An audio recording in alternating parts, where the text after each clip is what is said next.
I'm Oliver Gilbert, the chairman of the Board of County Commissioners and the County Commissioner of District 1. And when I think about Dr. Martin Luther King Jr. and the significance of his I Have a Dream speech and his legacy, truly he spoke to what we could become.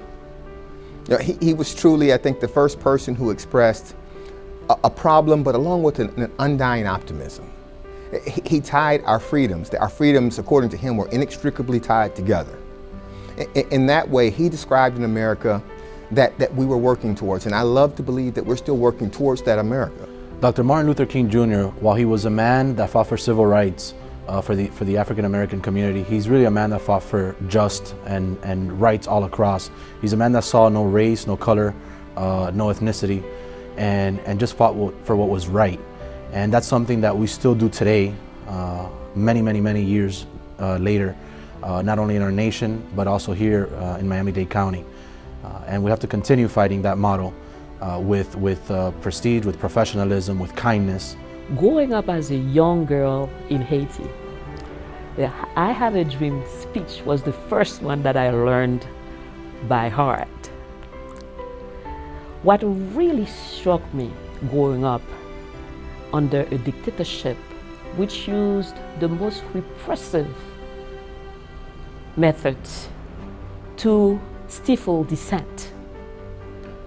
What I Have a Dream means to me, represents to me, is that despite the obstacles, despite difficulties, despite the challenges, and when we look at the civil rights movement, and which culminated to this speech, we know what our brothers and sisters, we know what we've been through. But despite these challenges, we must remain optimistic and push through for real change.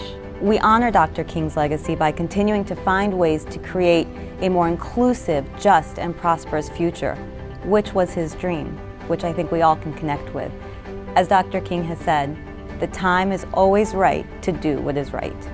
Dr. King tells us in his most famous speech that now is the time for us to make justice a reality for all God's children.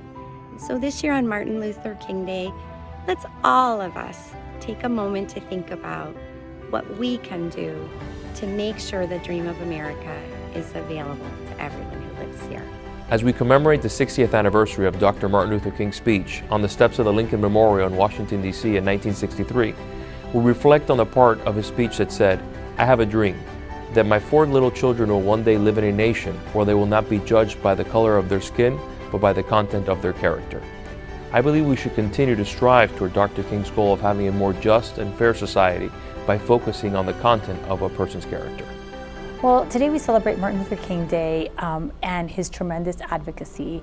I think it's important for this new generation to understand how much he did and how much of what we're enjoying today is because of the sacrifices that he made. I mean, when you talk about great Americans, he really made the ultimate sacrifice, dedicating an entire life and giving his life to making a change that we all benefit from. So as we look at advocacy today, I think he taught us so much about organizing, about messaging, about getting people excited and motivating, and generations after we're still talking about him as, I think, one of the greatest advocates in American history.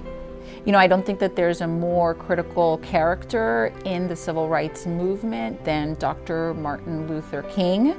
And although we're some 60 plus years past his time, I mean, the work that he did and the efforts that he made, we still feel today. I mean, there's several issues that we're still facing in this country as it pertains to race relations and the fight for equality for all in our country, and he really is the pioneer of that. He had a dream, and it is rooted inside of the American dream. The American dream has always been placed on 4, I believe, pillars that represent this great nation: faith, family, flag, and future.